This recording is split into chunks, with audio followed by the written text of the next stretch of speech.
नमस्कार, किसान समाचार में आपका स्वागत है। मैं हूं साइमा खान। बुलेटिन में सबसे पहले नजर हेडलाइंस पर। केंद्रीय मंत्री पीयूष गोयल ने कहा कि बाजरे को महत्वपूर्ण खाद्यान्न में फिर शामिल करने से देश खाद्य, पोषण और अर्थव्यवस्था के क्षेत्र में बनेगा आत्मनिर्भर। गोयल ने भारत का निर्यातक बनाने के लिए दिए 4 मंत्र। 5 वर्षों में तिलहन के तहत 20 लाख हेक्टेयर क्षेत्र लाया जाएगा।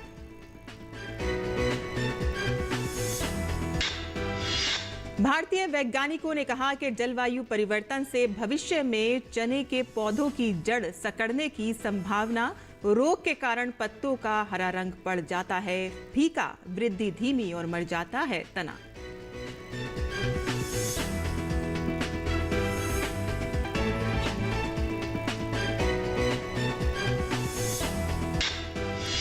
केंद्रीय मंत्री गिरिराज सिंह ने संवाद कार्यक्रम में कहा कि ग्रामीण अर्थव्यवस्था में आर्थिक विकास की है संभावना। पंचायतों को 20% निजी भूमि पर जैविक फसलों के पौधे लगाकर किसानों को आर्थिक रूप से सशक्त बनाने के लिए करना चाहिए काम।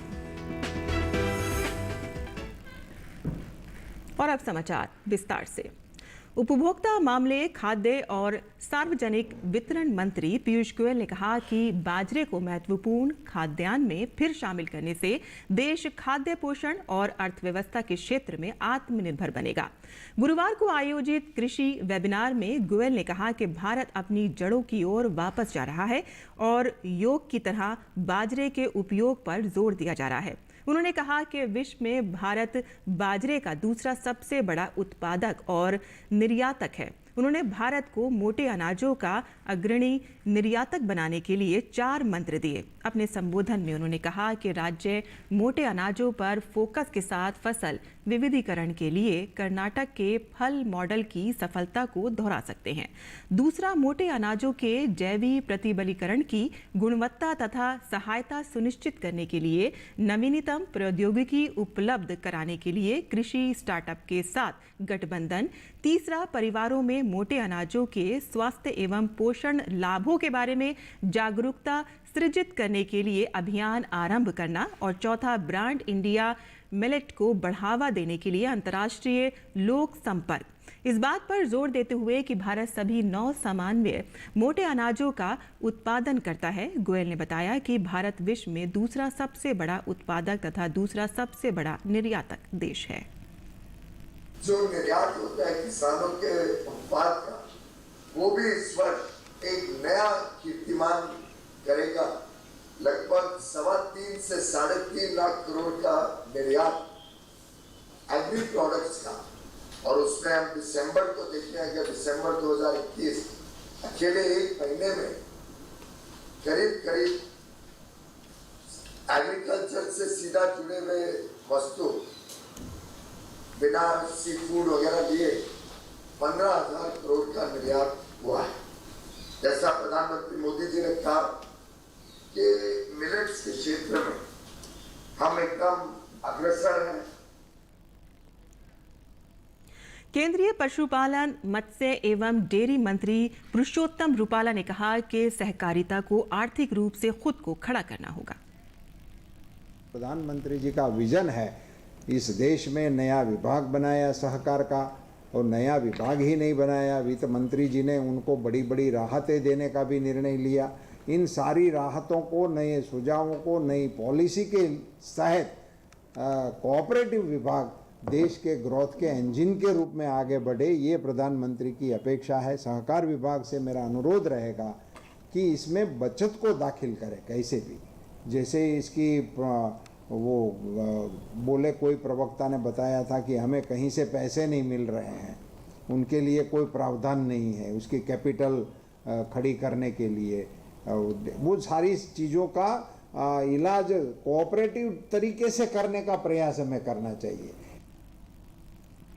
प्रधानमंत्री नरेंद्र मोदी ने वेबिनार को संबोधित करने के बाद कृषि से जुड़े विशेषज्ञों ने किसानों की आय दोगुनी करने के लिए आधुनिक खेती पर बल दिया।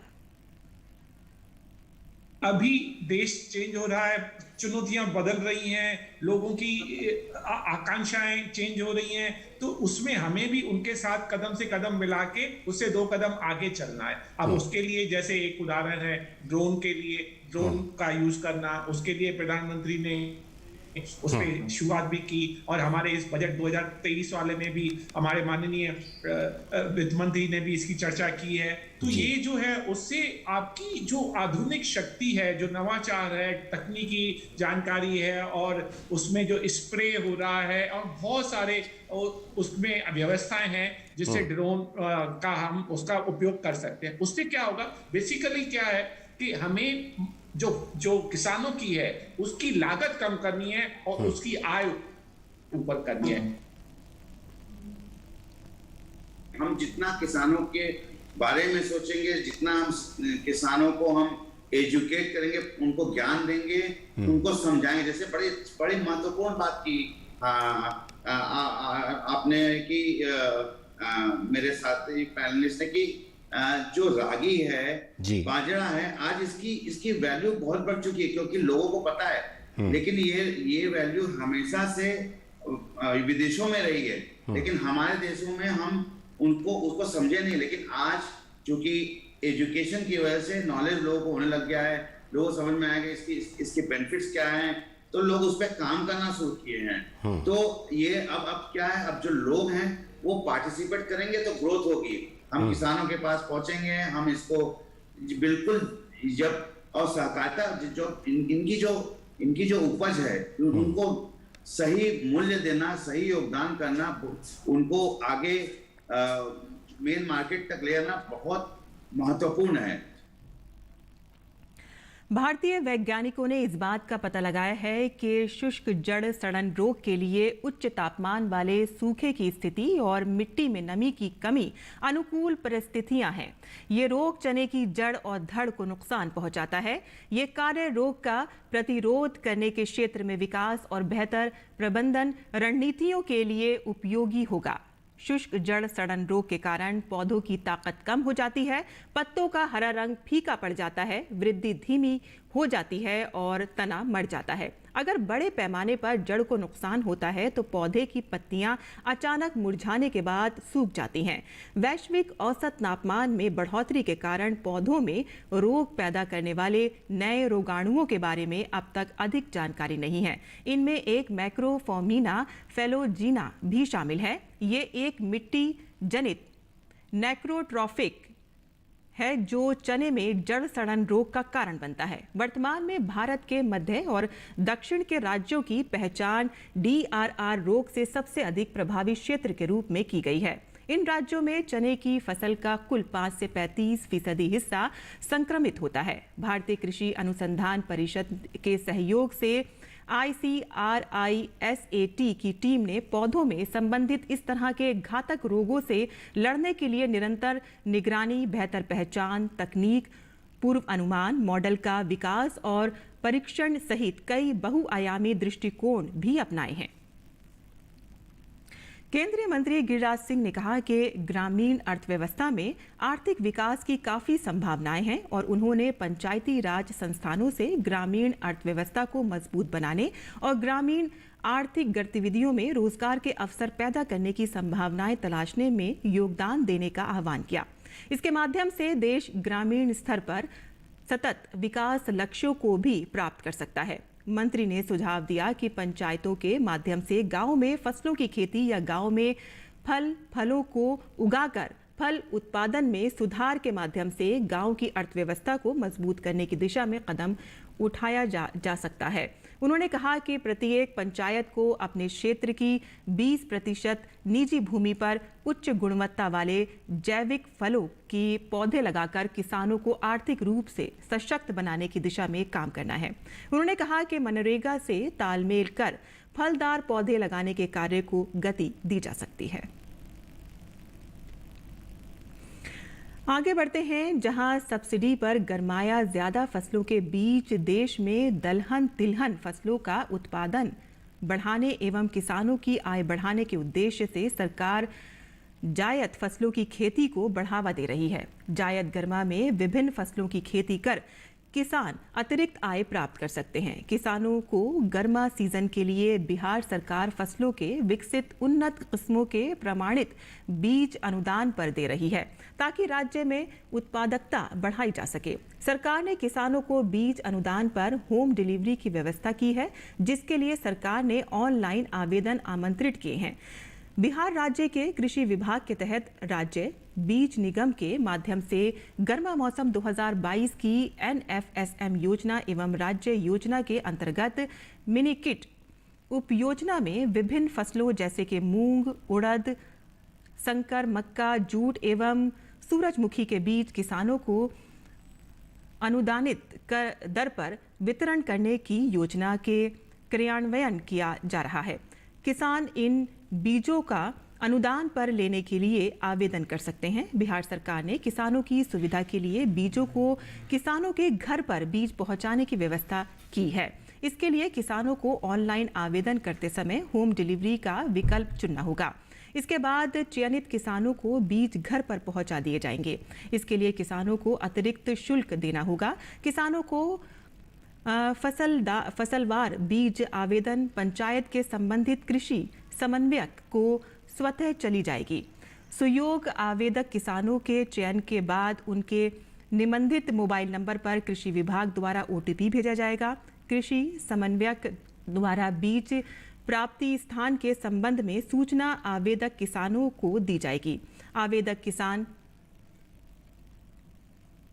और आगे बढ़ते हैं, जहां राजस्थान के राज्यपाल एवं कुल अधिपति कलराज मिश्र ने कहा कि जैविक खेती को किफायती और आम किसान की पहुंच में लाने के लिए कृषि क्षेत्र में शोध और अनुसंधान किए जाने चाहिए। उन्होंने कहा कि रासायनिक उर्वरक और कीटनाशकों के अंधाधुंध प्रयोग से भूमि की उर्वरा शक्ति को हो रहा है नुकसान को देखते हुए लाभकारी गैर रासायनिक खेती पर कार्य करने की आवश्यकता है। राज्यपाल मिश्र स्वामी केशवानंद राजस्थान कृषि विश्वविद्यालय बीकानेर के दीक्षांत समारोह में सोमवार को राजभवन से ऑनलाइन संबोधित कर रहे थे। उन्होंने आत्मनिर्भर भारत की सोच को साकार करने के लिए देश के कृषि संसाधनों का समुचित सदुपयोग कर युवाओं को स्वावलंबी बनाने पर बल दिया। उन्होंने कहा कि किसानों को जैविक खेती के लिए तैयार करने की जरूरत है।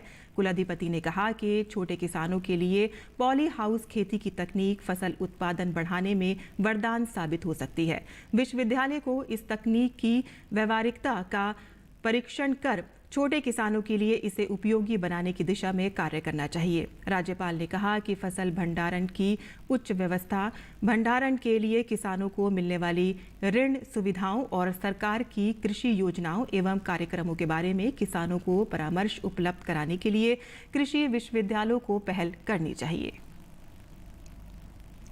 उत्तर प्रदेश कानपुर चंद्रशेखर आजाद कृषि एवं प्रौद्योगिकी विश्वविद्यालय के टिश्यू कल्चर प्रयोगशाला प्रभारी डॉक्टर व्यास ने बताया है कि टिश्यू कल्चर द्वारा तैयार पौधे बीमार रहित होते हैं और ड्रैगन फ्रूट स्वास्थ्य की दृष्टि से काफ़ी लाभदायक होता है। उन्होंने बताया है कि इसमें पोषकीय तत्व जैसे कि protein, fat, crude, fibre, carbohydrate, glucose, vitamin जैसे कई तत्व प्रचुर मात्रा में पाए जाते हैं। सहायक निदेशक शोध ने बताया है कि ड्रैगन फ्रूट डायबिटीज, हृदय रोग, कैंसर, कोलेस्ट्रॉल नियंत्रण, पेट संबंधी समस्याओं, गठिया, हड्डियों एवं दांतों में लाभकारी होते हैं। ड्रैगन फ्रूट में बीटा लाइन्स और पॉलीफिनॉल्स और एस्कॉर्बिक एसिड जैसे प्रभावी एंटीऑक्सीडेंट से युक्त होते हैं, जिसके कारण शरीर में प्रतिरोधक क्षमता विकसित होती है। डॉक्टर व्यास ने बताया है कि ड्रैगन फ्रूट की खेती महाराष्ट्र, आंध्र प्रदेश, राजस्थान, पश्चिम बंगाल एवं उत्तर प्रदेश में शुरुआत में हो चुकी है, लेकिन ड्रैगन फ्रूट का 80% से ज़्यादा फलों का आयात वियतनाम एवं अन्य देशों से हो रहा है। ड्रैगन फ्रूट के पौधों का रोपण सीधे खेतों में किया जाता है। इसका पौधा रोपण का उचित समय फरवरी में अक्टूबर तक होता है। इसकी सिंचाई के लिए टपक विधि द्वारा सिंचाई उत्तम रहती है क्योंकि ये फसल कम पानी चाहने वाली है। उन्होंने कहा है कि खेत में जल निकास की उचित व्यवस्था होना चाहिए। उन्होंने कहा कि ड्रैगन फ्रूट की खेती के साथ ही फसली खेती भी किसान भाई कर सकते हैं, जिससे अतिरिक्त लाभ प्राप्त होगा। उन्होंने बताया कि एकड़ में लगभग 2300 3.5 हजार पौधे आते हैं। उन्होंने बताया कि ड्रैगन फ्रूट को एक बार लगाने से 20 से 25 वर्ष तक फल देते हैं। और आइए देखते हैं कि देश भर की अनाज मंडियों में अनाज का क्या क्या रहा भाव।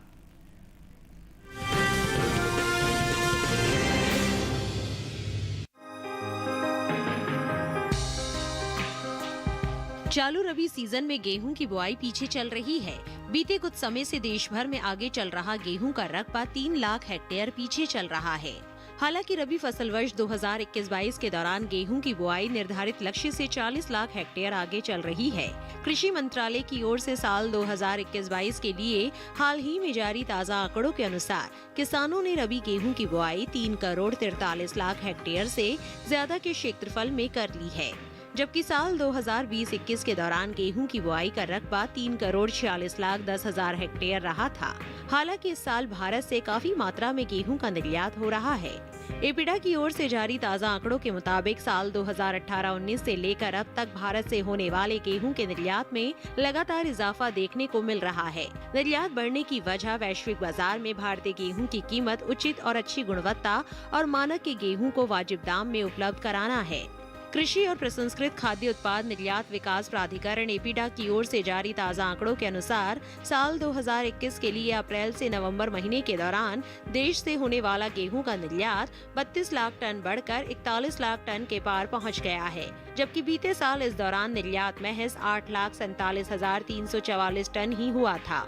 बता दें कि भारत वर्तमान समय में Bangladesh, Sri Lanka, Indonesia, Philippines, Malaysia और पश्चिम एशिया के दूसरे देशों को भारी मात्रा में गेहूं का निर्यात कर रहा है। हालांकि पड़ोसी देश नेपाल को भारत सड़क मार्ग के द्वारा गेहूं का निर्यात कर रहा है।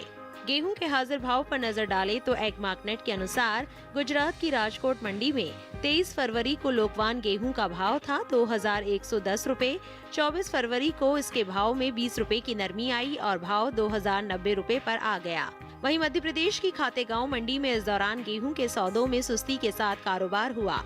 यहां 23 फरवरी को गेहूं का भाव रहा 1,970 रुपए। 24 फरवरी को उसके सौदे 10 रुपए लुढ़क कर 1,960 रुपए पर हुए, जबकि महाराष्ट्र की उल्हासनगर मंडी में 23 फरवरी को गेहूं का भाव था 2,600 रुपए।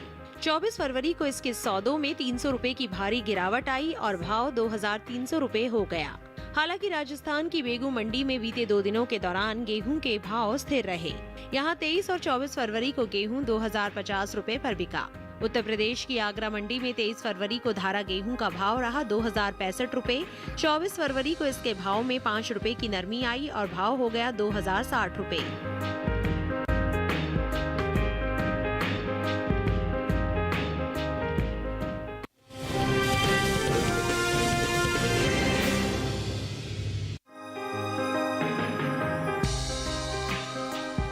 वैश्विक बाजार में भारतीय मसालों की खासी मांग है। भारतीय मसालों में शामिल जीरे का अपना अहम स्थान है। अंतर्राष्ट्रीय बाजार में जीरे की मांग साल दर साल बढ़ती ही जा रही है। साल 2020-21 में हुआ जीरे का निर्यात बीते 5 सालों के मुकाबले सबसे ज्यादा रहा है।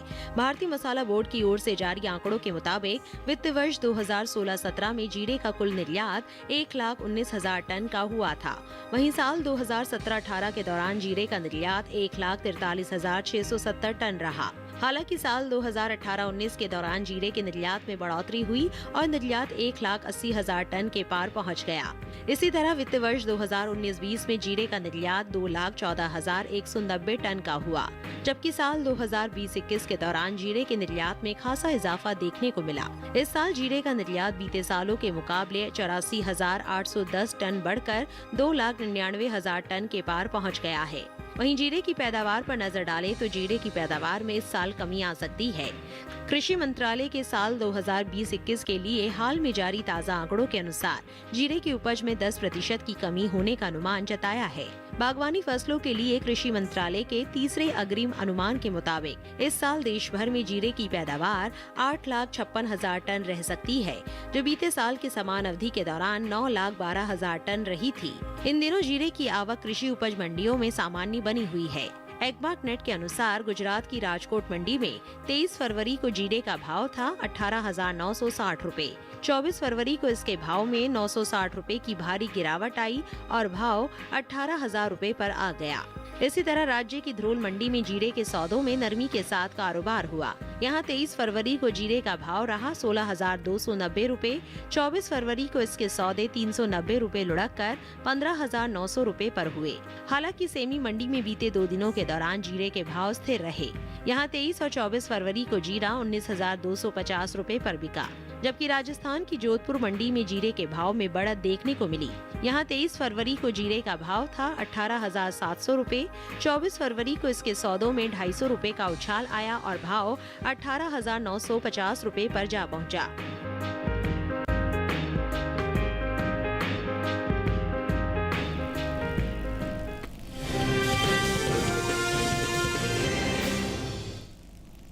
और अब बात मौसमी खेती की और जानते हैं कि इस मौसम में कैसे रखें अपने खेतों का ध्यान। मध्य प्रदेश के निमाड़ घाटी वाले इलाके में ग्रीष्मकालीन मूंग और भिंडी की बुआई का काम करें। यहाँ के सतपुड़ा पठार इलाके में कद्दू वर्गीय फसलों की बुआई करें। कद्दू वर्गीय फसलों की बुआई का सही तरीका अपनाएं। इसके लिए पहले पॉलिथीन बैग में बीज लगाकर पौध तैयार कर ले। उसके बाद सही से खेत या क्यारी तैयार करके पौधों की रुपाई करें। वहीं छत्तीसगढ़ के किसान मक्का की बुआई जारी रखें। अगर बिहार की बात करें तो यहाँ के उत्तर पश्चिमी जलोढ़ हिस्से में ग्रीष्मकालीन मक्का और भिंडी की बुआई का काम करें। यहाँ के किसान तैयार सरसों की कटाई कर ले। इतना ही नहीं, बिहार के उत्तर पश्चिमी जलोढ़ इलाके में तैयार आलू और हल्दी की खुदाई का काम भी करें। दक्षिणी बिहार के जलोढ़ क्षेत्र में भी आलू की खुदाई कर सकते हैं। दक्षिणी बिहार के जलोढ़ इलाके में मूंग की बुआई के लिए समय अनुकूल है। झारखंड के पश्चिमी पठार इलाके में ग्रीष्मकालीन धान की रुपाई पूरी कर ले। यहाँ के किसान इन दिनों मूंग की बुआई कर सकते हैं। झारखंड के दक्षिणी पठार हिस्से में फूल गोभी, पत्ता गोभी, टमाटर, मिर्च, बैंगन और भिंडी जैसी सब्जियां बोए। यहाँ के किसान इन दिनों कद्दू वर्गीय सब्जियां भी लगा सकते हैं।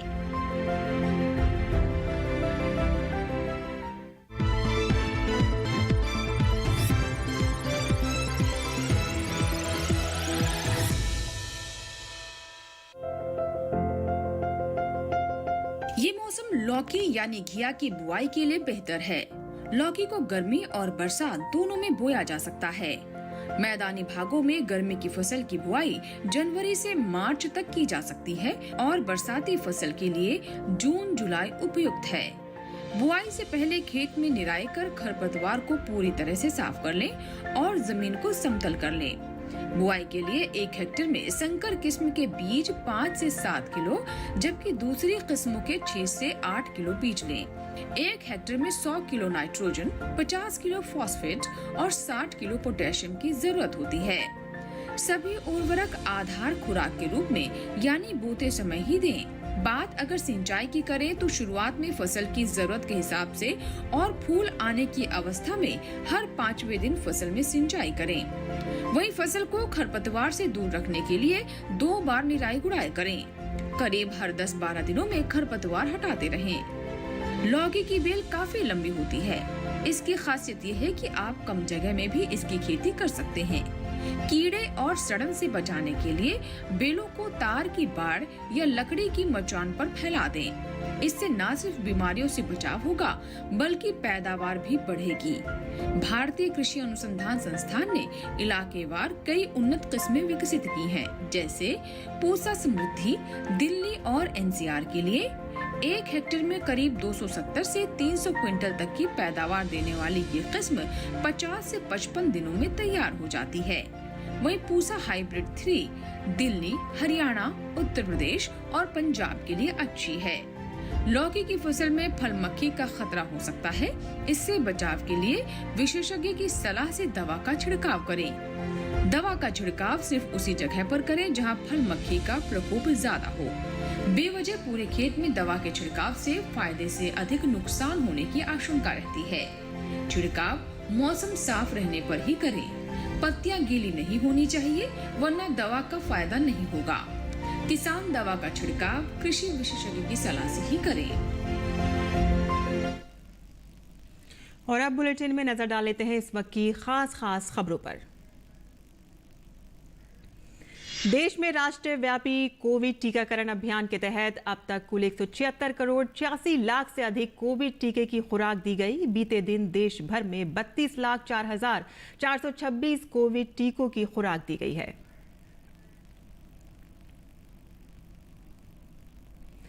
देश भर में कोरोना संक्रमण के मामलों में लगातार कमी दर्ज की जा रही है। स्वास्थ्य और परिवार कल्याण मंत्रालय के मुताबिक देश भर में पिछले 24 घंटों में 13,000 से ज्यादा मामले दर्ज किए गए। वहीं पिछले 24 घंटों में 26,000 से ज्यादा मरीज उपचार करवाकर स्वस्थ हो चुके हैं, जिसके बाद देश में रिकवरी रेट 98.49% हो गई है। देश में सक्रिय मामलों की संख्या कुल संख्या 1,34,235 हो गई है। वहीं साप्ताहिक पॉजिटिविटी रेट वर्तमान में 1.48% दर्ज किया गया है। दैनिक पॉजिटिविटी रेट 1.28% हुआ है। देश में कोरोना संक्रमण की जांच क्षमता में काफी वृद्धि हुई है। देश भर में अब तक कुल 76.45 करोड़ से अधिक नमूनों का परीक्षण किया गया है।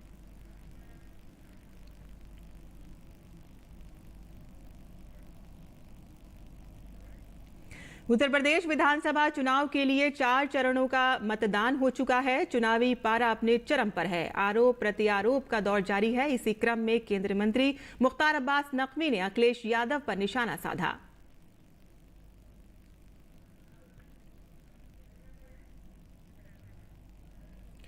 और किसान समाचार में अब नजर डाल लेते हैं हेडलाइंस पर।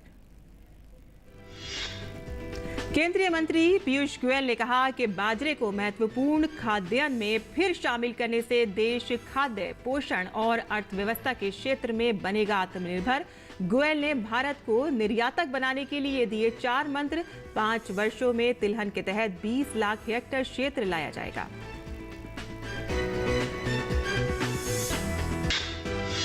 भारतीय वैज्ञानिकों ने कहा कि जलवायु परिवर्तन से भविष्य में चने के पौधों की जड़ सकड़न की संभावना। रोग के कारण पत्तों का हरा रंग पड़ जाता है फीका, वृद्धि धीमी और मर जाता है तना।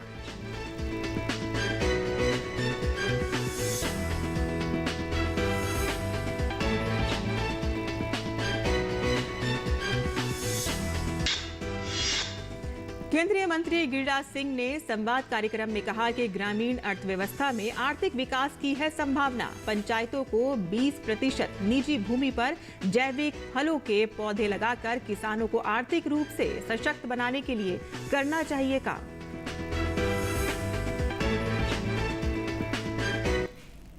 और आज के किसान समाचार में बस इतना ही। अनुमति दें। नमस्कार।